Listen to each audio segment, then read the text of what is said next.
Fanya uchunguzi wako. And for you young girls, na kwa nyinyi akina dada wachanga like you, kama mimi, when they come to you, wakati wanakuja kwako, do not be quick with yes. usiwe na upesi wa kusema ndio. The most important answer you have in your life is called yes. Jibu la muhimu kabisa ulionayo maishani ni ndio. Don't misuse it. Usipate kuitumia vibaya. Because once you say yes, kwa sababu ukisha sema ndio, you have said yes to a lot of things. Unasema ndio kwa mambo mengi. Changing of your name, kubadilisha jina lako, leaving your people, kuacha watu wako, going to her place, kuenda makwake, buried beside him, uko umekaa karibu na yeye, kuzikwa kando yake. kuzikwa kando yake. Yes is the most important one. Hiyo ni neno la muhimu kabisa. If they come in suit, ikiwa watakuja kwa suti, go past suit. pita kabisa suti. Go past suit. Enda kupita suti. He's saying, anasema, a woman of a noble character. mwanamke mwenye sifa nzuri. Where do we find them? Tunampata wapi? Bwana Yesu asifiwe. Bwana asifiwe. Bwana asifiwe.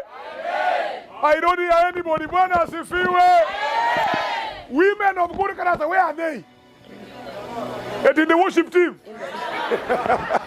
Worship as a saying has come to by me. And the women of good character ndio sisi. Nasema hawa ndio sisi. Hallelujah. Bwana asifiwe.